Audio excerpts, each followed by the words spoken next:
thought I could just sit there, quietly observing, detached from the intensity unfolding before me.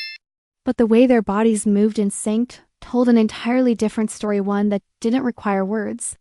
It was as if their skin remembered each other, like they'd rehearsed this connection in dreams. Every movement was precise, intuitive. He touched her like he'd memorized her rhythm, like her body answered a language only he spoke. I felt the heat bloom across my skin. My breath faltered in my throat, thighs pressed together beneath the thin throw blanket as he looked at me. His lips parted slightly, and the space between us charged with something heavier than silence. That gaze didn't ask. It dared. I wasn't just a bystander anymore. My heart thudded in my chest as I rose slowly from the chair, stepping into the warmth, the fire they had created between them. I leaned in, my voice low and bold. Make room! I'm not done with him either. My name's Chloe. I'm 36. Divorced for a little over 2 years. The healing kind of divorce, the kind that makes you rebuild not just your life but your identity. I've been seeing someone new, cautiously, quietly. Not the meet my parents kind of serious, but serious enough to trust. Serious enough, apparently, to invite him into something even I wasn't expecting that night. Olivia is my best friend. We've been tethered to each other since our reckless college days, when denim skirts and tequila, shots were religion and secrets were sacred currency. She stood by me through my chaos with Ryan. I've stood by her through the slow unraveling of a marriage that made her feel more like fixture than a partner, useful, but never cherished. When I asked her to join me in Aspen for the holidays, it wasn't just about snow-dusted mornings or cups of cocoa beside a fireplace. I brought her there because I needed her to come alive again. I wanted to give her a space to thaw. The cabin was beautiful, 2 stories of warm wood and quiet light, a fireplace that crackled for real, not just for aesthetics. Through the floor-to-ceiling windows, mountains stood like painted backdrops. I brought Liam. Tall, calm, deep-voiced Liam. A man with hands that knew their way around a kitchen and around me. And he brought Noah.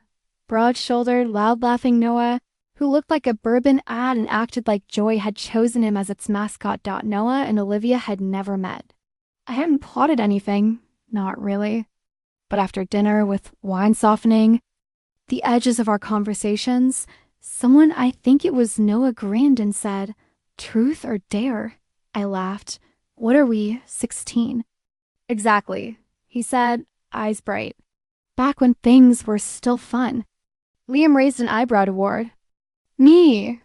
What's the worst that could happen? Olivia's lips curled ever so slightly. "You scared, Chloe?"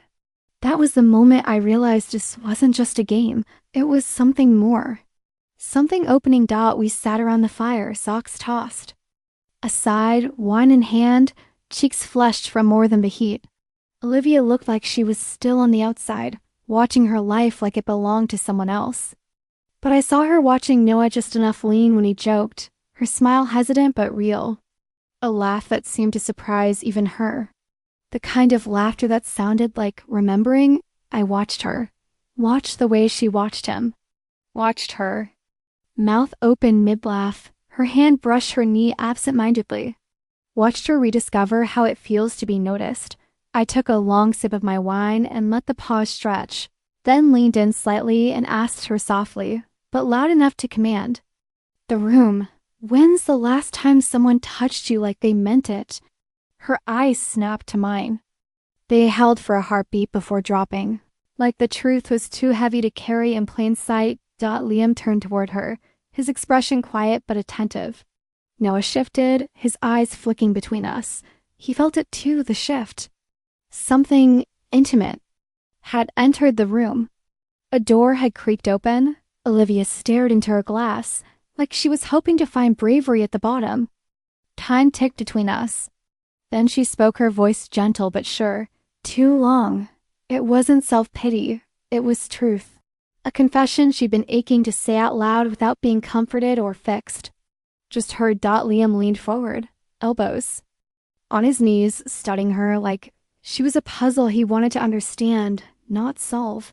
What if it doesn't have to stay that way? He asked. Noah looked between us, raised his eyebrows. Wait, is this still part of the game, or did we change? The rules? Olivia let out a laugh, quiet but real. The kind that melts ice. I turned back toward the fire, let the silence return, and let it speak. I'm not scared, she said then, directly to Noah. Just out of practice. Out of practice with what? He asked, letting go.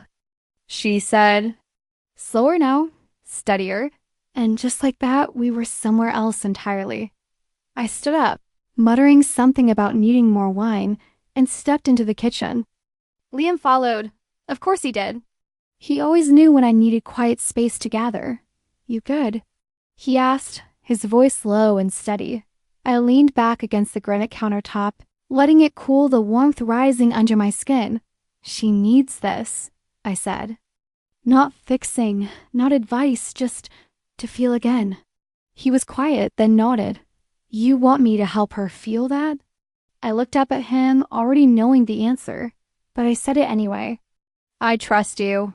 He exhaled deeply, fingers dragging across the back of his neck. I recognized the gesture, his thinking pose. And Noah? He asked. I smiled. Noah's going to think it's Christmas morning. When we returned to the living room, Olivia was curled beneath a blanket, her legs tucked under, glass in hand. Noah sat closer than before, still respectful, still waiting, but closer, and that's when I realized this was no longer a dare. It was a conscious shift in gravity.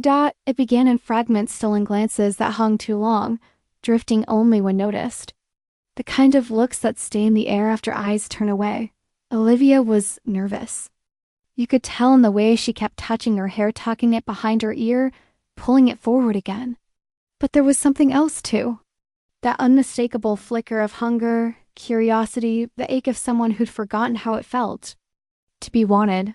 I tucked my feet beneath me on the couch, eyes moving between her and Noah. He poured her another glass of wine, letting his fingers brush hers. She flinched, but didn't pull away. He didn't say anything. Just held her gaze like a question. Liam's hand rested lightly behind me, his knuckles brushing my shoulder, anchoring me without holding me back. That was what I loved about him. He never tried to contain me. He just wanted to be invited into. Whatever I was ready to reach for, Olivia sipped her wine, her eyes flicking to Noah's mouth as he murmured something about the flavor profile, something bland, maybe. But her lips parted anyway. Her body had already answered. I rose slowly, circled the couch, and placed my hands gently on her shoulders. You okay? I asked softly. She nodded. That kind of nod that doesn't mean yes. It means don't make. Me decide this alone. I looked to Liam, then Noah. Let's take this slow. We moved to the den, smaller, warmer, quieter. A room that made soft words sound louder. Olivia settled into the old armchair. Noah hovered, uncertain. That's when Liam stepped forward and draped the blanket over her knees, then knelt beside her, not to move on her, but to ground her. It changed everything. She looked at him like he was breaking something, open fear and longing battling in her breath. I don't want to be watched. I knelt beside her, then close your eyes. And she did.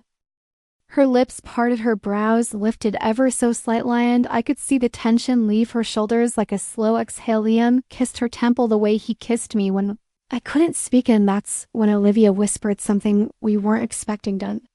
Stop. It was barely audible, but it changed the room. Noah's hands grew bolder. Liam leaned closer, and May rose from the floor, moved behind the chair, and slid my fingers along her collar eyes. Stay close, but her body told us everything the way. She arched the way, she let her knees fall open, just slightly. She reached back, drawn by something deeper than sight instinct. Memory trust. She wasn't scared anymore. She was remembering how to receive, how to surrender, how to let pleasure be about her, not someone else's convenience. And in that moment, we weren't helping her anymore. We're joining her. I could feel it shift. Olivia was no longer just letting it happen. She was asking for more without words. Her body, the way it responded. To every touch, every breath, every pause was pleading in a language we all understood. Noah's touch was reverent teach.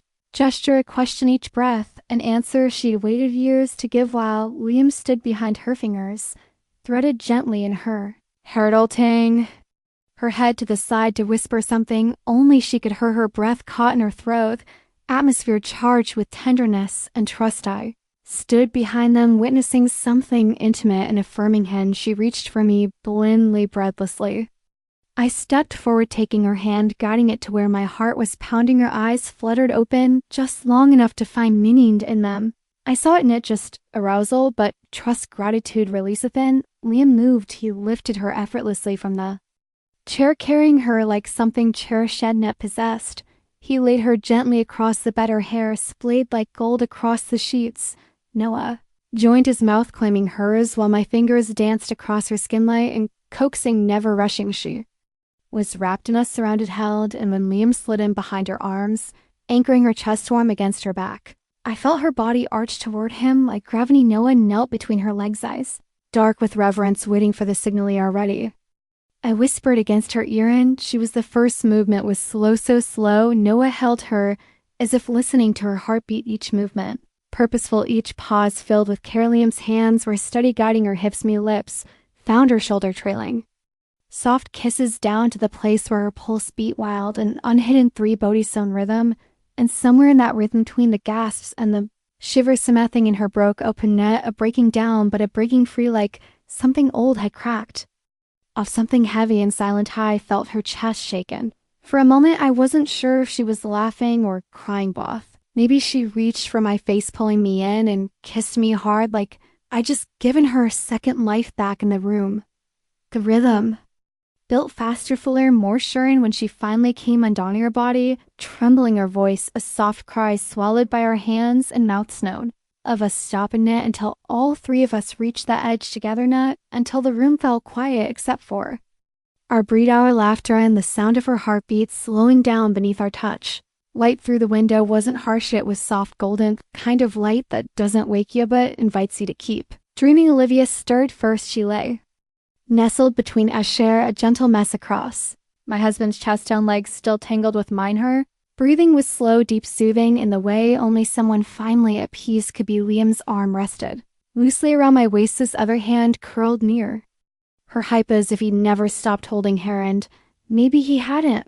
I watched the two of them for a while, and not as an outsider, not even as a witness, but as someone who had opened the door to something bigger, warmer, wilder. She smiled in her sleep. I ran a finger along her spine, slow and thoughtful. My body still ached in the best way, but what lingered more than the physical was the intimacy connection, that radiant truth that we had allowed ourselves to be seen, touched, and changed without shame, without fear. I thought she might feel awkward in the morning. I thought maybe she'd rush out, make an excuse, wrap herself in the kind of polite rugged women are conditioned to wear after pleasure, but when her eyes fluttered open and found the she didn't pull away, she smiled and whispered, "Thank you." I leaned in and kissed her forehead. "You are incredible," Liam murmured, something groggy and affectionate brewing. Her in closer, she nestled into his chest, like she belonged. Right, it wasn't about ownership, not mine, not his. It was about something far more generous. Eventually slipped out of bed, pulling on my robe, heading to the kitchen for coffee like she'd done it a dozen times beforehand. Maybe she would. I sat up, wrapping the sheet around my waist, watching Liam stretch. Every line of his body relaxed in a way I hadn't seen in weeks. Looked over at me with that crooked grin like a man who'd just been reminded what it felt like to live, and maybe that's what we'd given her, not just a night, but life again us. The three of us sat around the breakfast table, coffee cups and hand toes brushing beneath the table, soft laughter bubbling between sips. There was no tension, no guilt, only warmth, only the echo of something real. Maybe this was a one-time thing, or maybe not, but I knew one thing for sure: we'd all needed this. She needed to be reminded that she was desirable, needed to feel trusted enough to give in me. I needed to remember that love can be wide enough to hold more than one truth at once, summer than one person, more than one kind of joy, and maybe you weren't done yet, and just a gentle reminder: desire isn't shameful, curiosity isn't wrong. What matters is consent, trust, and honesty. If something feels true to you, speak it, explore, tone it. You're allowed to want more, you're allowed to feel if this story stirred something in you, if If it prompted you to take a moment to know more deeply or reflect on the untamed corners of your own yearning, share your thoughts with us, press that like button, subscribe, and if you wish to assist us in continuing to share narrative as that are unflinchingly sincere and refined and slightly drink insider, tapping that super chat or super stickers. Butondo express your support, we acknowledge your presence and extend our gratitude. Doino, we meet again. Remain fearless, remain inquisitive, and always heed the whispers of your innermost self.